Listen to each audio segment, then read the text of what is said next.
I think, we were talking about a little bit also about what was a problem with a party. This actually sort of did pop up for me once. I had a lady who wanted to just negotiate with me, and two things on that. I just say don't do it. One is because it sets a slippery, it's just a slippery slope. It sets a bad precedent, and everyone wants to negotiate. So you don't want to start doing that. And second of all, it takes up time. And also, third of all, I think if you do show that you're going to negotiate, it sort of shows that you sort of have more of a wavering attitude. And I think it's just better to be very businesslike and to say, I'm sorry, I don't negotiate. And you will get people that are all about negotiating if it's not for the thrill of negotiating. You know what I mean? Yeah. So I think that's something I would definitely advise people to try to stay away from that. It's just a bad precedent, and if you can avoid that, I would definitely recommend it. Just learn from my mistake and don't do it. As a percentage, how many folks would you say out of 100 that maybe you've dealt with have attempted to negotiate with you? I'd say 5 to 10%. 5 to 10%. Yeah.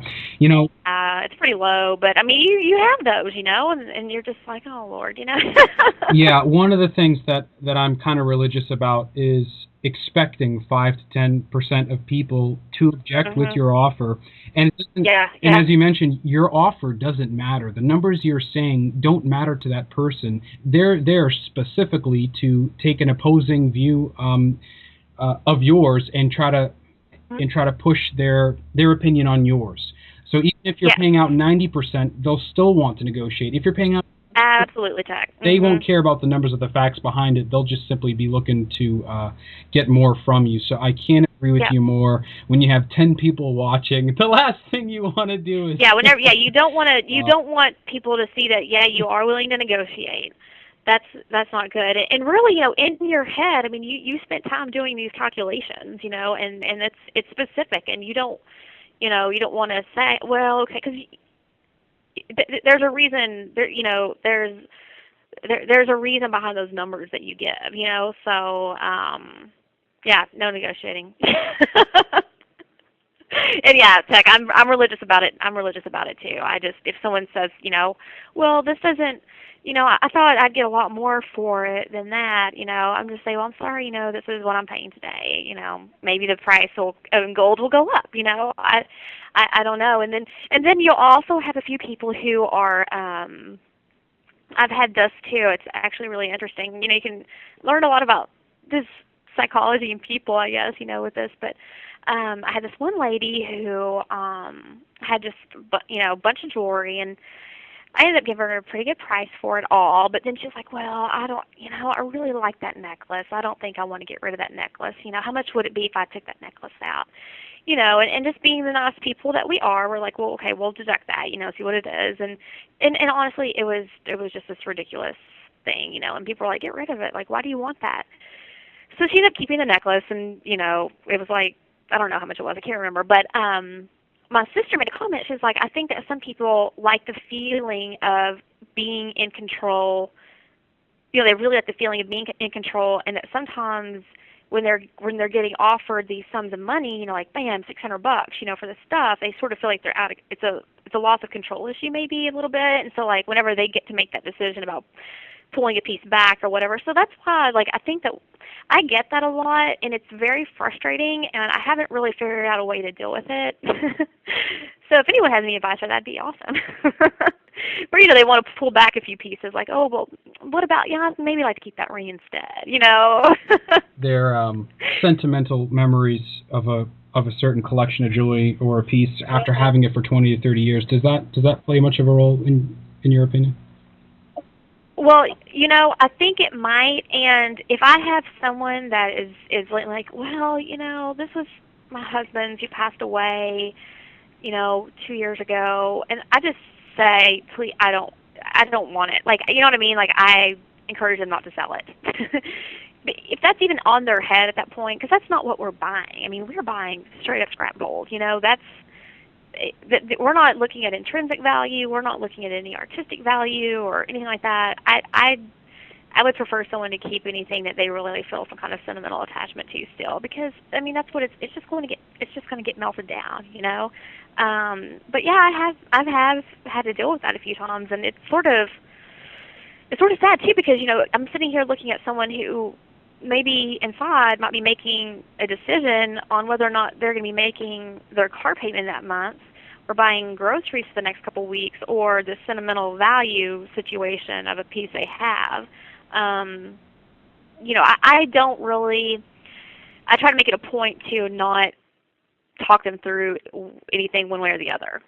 So I let them, you know what I mean? Like, I'd rather just sort of sit back and, you know, okay, let them think about it, let them do what they want to do, but I'm not going to sit here and push it one way or the other. So. Right, because at the end of the day, you probably have 7 or 8 people behind them waiting. Yeah, it's like, hey, I just need to get to the next person process now. But you know what I do also, Tech, is, you know, like I'll jot it down, and if they, you know, the price I'm willing to offer, and if they want to go mingle with their friends and eat or whatever, and come back to me towards the end of the party, then that's fine too. You know, then we'll do it then, and I'll just sort of set their items back. So, you know, I've really dealt with people that I really hope that I can trust. Like if I sort of give them their bag of gold back for a little bit, you know, because I do have people that sort of like, oh, I want to think about it, you know, and I do wonder if maybe they are dealing with a situation where, you know, could it be a sentimental issue, or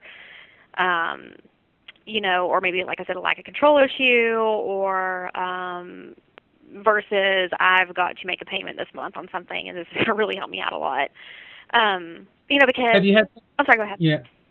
Have you had something touching come through, like you just mentioned, where a person may have just been really open and sincere with you about whatever the circumstance may have been, and was really kind of in need? Let me think about this.